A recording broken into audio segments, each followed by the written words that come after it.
Good day, everyone. Welcome to Real Conservative Headline News. I'm your host, Nathaniel Rajkumar. Starting off locally here in Trinidad and Tobago.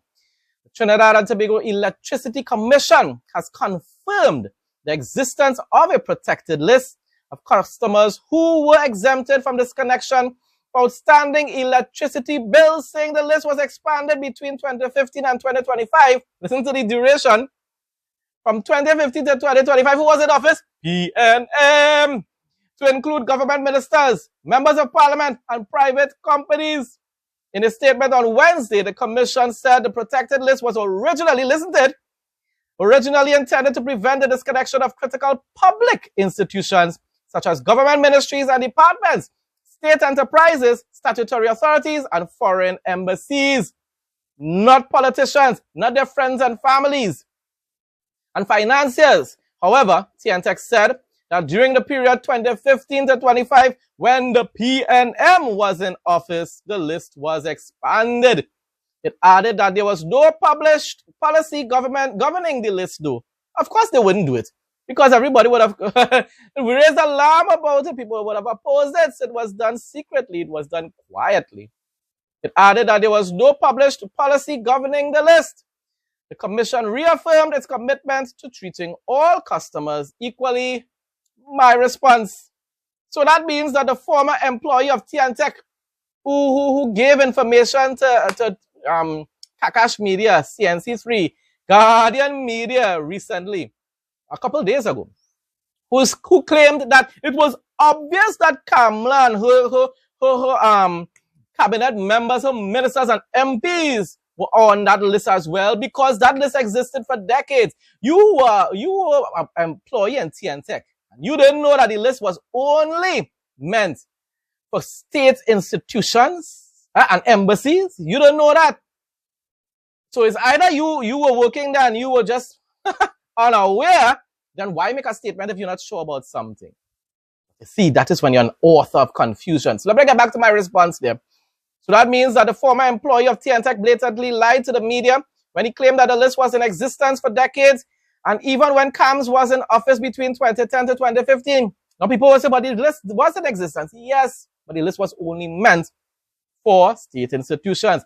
I'm talking about the list that includes politicians, friends, their families, and financiers.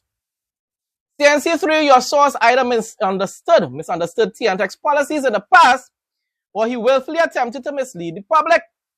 The old list was only meant, listen to it, the old list was only meant for state institutions, not politicians, their friends and families. You know, up to last night, Kakash Media refused to apologize and say, well, you know, the information we got initially wasn't completely correct. There was the Kamla Prasad administration did not, her ministers and herself, they were not on that list. It's only politicians were only added after 2015 when PNM won. You know, they didn't apologize for that. And to add insult to injury, after reporting about this, they did it. Give them credit, they reported about it. But after reporting about it, they ended that news report by stating Marvelous Marva's opinion about the situation. Where Marvelous Marva, Marvin Gonzalez, said that the government is exaggerating and that the list always existed. We all know the list existed. Well, finally, no, we didn't know it all the years, but we all know now that the list existed. The difference is, when he made that statement, they intentionally left that as the final statement in that news report. You know why? So that listeners who are watching the report will believe that the government is lying. Remember, I don't support the UNC completely anymore. I don't even support the UNC at all at this point in time. I stand with the truth. And at the end of the day, what Marvelous Marva said there was misleading people. Because as I said before, yes, the list existed, but there were no politicians, their friends and family and financiers on that list before 2015. And if the Kakash Media had any sort of genuine type of morals within them, they would have come out afterwards and said, please remember, viewers, that T&TEC made it clear that no politicians, whether on the PNM or the UNC side, it was not even under Manning people, no politicians prior to 2015 were on that list. Kakash Media could have done that. Me, a small fry like me, who only have a couple of hundred viewers, I'm the one that has to come and clarify that for you all. Mayaro is among 3 constituencies to receive new equipment aimed at tackling the ongoing sargassum seaweed problem affecting beaches along the East Coast. Member of Parliament for Mayaro and Minister in the Office of the Prime Minister Nicholas Morris welcomed the handover, saying the constituency is now equipped with 2 modern machines to help address the issue and improve beach conditions after it was just abandoned and neglected by the PNM for 10 years. Every year, and people, you know, the patriots used to come out and say, oh no, that's just Mother Nature. Yes, Mother Nature causing it. Because the PNM was allowing it to remain that way, wasn't cleaning it up. Equipment was also distributed to the Toko, Sangre Grande, and Camuto Manzanilla constituencies. That's good news. As part of a wider initiative to enhance coastal management and support tourism. Minister Morris thanked Minister of Rural Development and Local Government Khadija Amin and Minister of Agriculture and Fisheries Ravi Ratiram for their roles in advancing the program. He also expressed appreciation to Japan's ambassador to Trinidad and Tobago, Dr. Akima Umizawa, and the United Nations Development Program, whose support helped bring the projection to fruition. Good news coming out. And yes, people, even though I have a whole lot of issues with the United National Congress, I continue to make it clear, even though I will never vote for the UNC again because I've lost trust in them, they will continue to govern the country much better than the PNM. But they see, I cannot be like the fanatics outside there. I cannot go and vote for people that I don't trust anymore. Prime Minister who said that she was going to reduce fines and ended up doubling it itself because suddenly she realized that she was governing a lawless country, as though she didn't know that before. And then also supporting a very rogue TTPS instead of demanding that there's significant reform in that corrupt institution. And then when people are protesting and demanding justice and good governance and transparency and accountability, you're calling them agitators? No. I cannot personally vote for a woman or a party like that. But I will continue to give Jackie Jacket. I will continue to commend them when they're doing good.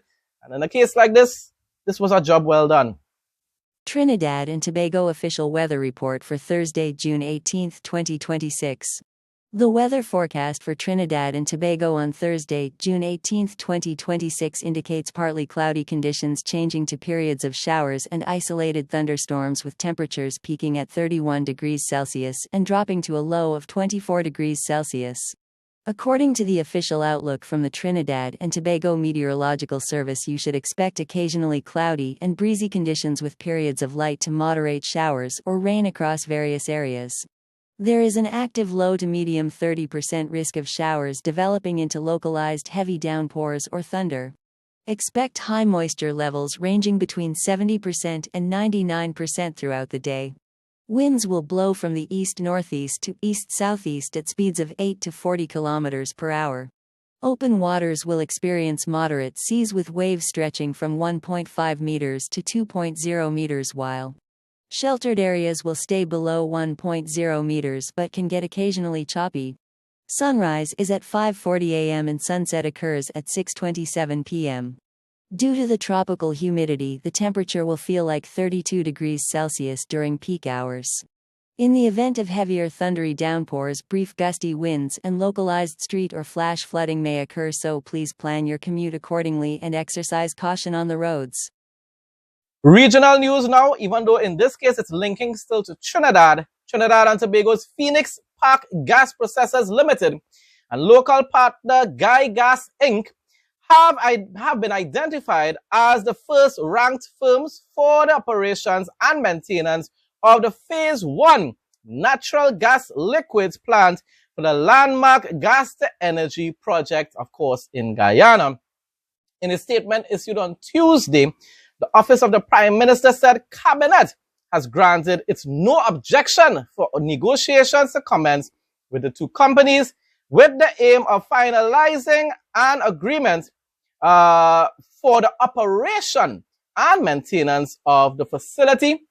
The proposed arrangement will cover core operations and maintenance services, as well as the long-term maintenance plan for the Phase 1 NGL plants. PPGPL, a regional natural gas liquids operator with established industry experience, will serve as the lead operator, while Guy Gas Inc. will participate as the local partner, supporting local content, objectives, and the transfer of skills to Guyanese workers.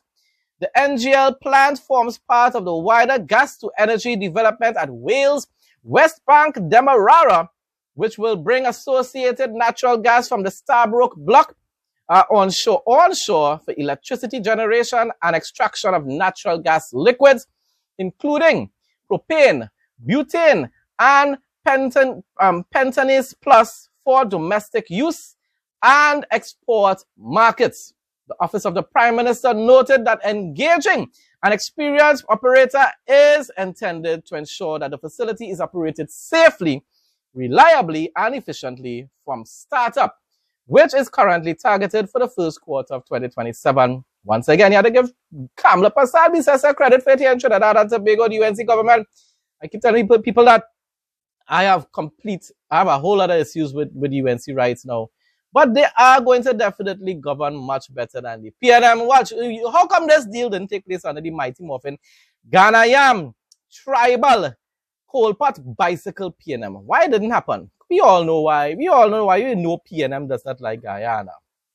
The Dr. Andrew Holness administration is facing pressure to justify Jamaica's involvement in a controversial United States deportee arrangement as political analysts raise questions about the country's role as a transit point for third country nationals. I am all concerned about it. I'm wondering why it is, what benefit Jamaica and other small islands are getting from this. A few months ago, I wasn't that concerned, but now that I'm seeing more and more that Trump is trying to even bully Israel, I'm realizing, people, this man cannot be trusted. So I don't know what is really the agenda right about now. Minister of National Security, and that doesn't mean I support the radical far left, because I am very thankful that the Trump administration is dismantling all the woke and evil policies that were set up by the Biden administration and Obama administration before. Minister of National Security and Peace, Dr. Horace Chang, on Tuesday confirmed that the government is negotiating the U.S.-backed arrangement, but said it is not opening the country's borders for an uncontrolled migration program. But the question remains, how does Jamaica benefit from this? Or were they compelled to do so and threatened? Well, you know, we are going to end up severing diplomatic ties with you, make things harder for you if it is you don't comply with our demands. I think even St. Vincent and the Grenadines faced a similar situation earlier this year. Is that the case? Jamaicans, yes, I have supporters from Jamaica watching my videos. Not much on this channel as on my other Real Conservative News channel. But still, if I have supporters, viewers from Jamaica here on Real Conservative Headline News channel, comment and let me know what you think about this deal. International news now. The Fed held rates steady Wednesday, but officials are no longer signaling cuts, and some now see higher rates ahead. Kevin Walsh's first meeting as chairman ended with rates unchanged at 3.5 to 3.75%, while policymakers dropped their previous outlook for a cut this year. The updated projection suggests the Fed is prepared to keep policy tighter for longer, with several officials now anticipating the possibility of a rate hike in 2026 as inflation remains stubbornly above target. I wonder if, I think Trump wanted those rates to be reduced. Does he have anything to say about that now? Or all he cares about right now is pleasing the Iranian Ayatollah regime. He's too busy pleasing China, of course, as well. Former U.S. State Department official Joel Rubin described the new U.S.-Iran Memorandum of Understanding, MOU, as a strategic failure, 100% correct, of epic proportions, definitely, and a reversal of nearly 5 decades of bipartisan American foreign policy. A lot of people are saying it, even Amr Safati, that in some ways it's even worse than the Obama deal, which was terrible. Speaking on I-24 News, Rubin warned that the agreement abandons international consensus, reduces pressure on Iran, and provides substantial finance resources to the regime. I keep telling people, my friends here in Trinidad and Tobago as well, who love Trump, they just love him. He's the boss to them. That boss of yours is under the influence, under the spirit of the Antichrist. So now, people, what you're doing right now is idolatry, and that needs to stop. Don't worship anyone. Don't worship Biden. Don't worship Trump. Don't worship Obama. Don't worship anyone. Worship God and God alone. Well, no argument here, Benita. And I think, frankly, I should write another book called Saving Republican Foreign Policy, because this is a strategic failure of epic proportions, a turn away from nearly 5 decades of bipartisan American policy on Iran, a termination of the idea that Iran is a bad actor in the region, and now a handing over of hundreds of billions of dollars to this regime without any constraints or any compliance demanded, with the hope, as your guests are describing, of some better arrangement perhaps in the next 60 days after Iran has already been paid and given the gifts and the benefits of a deal that it really has not signed up to doing anything with in any serious way. Bible quote of the day. John 17:20-25 NIV. My prayer is not for them alone. I pray also for those who will believe in me through their message, that all of them may be one, Father, just as you are in me and I am in you. May they also be in us, so that the world may believe that you have sent me. I have given them the glory that you gave me, that they may be one as we are one, I in them and you in me, so that they may be brought to complete unity. Then the world will know that you sent me and have loved them even as you have loved me. Father, I want those you have given me to be with me where I am, and to see my glory, the glory you have given me because you loved me before the creation of the world. Righteous Father, though the world does not know you, I know you, and they know that you have sent me. Folks, that brings us to the end of today's headline news. Thanks again to everyone who continues to support my content. Please like, comment, share, and subscribe. Stay blessed and stay safe, most of all. In Jesus' name.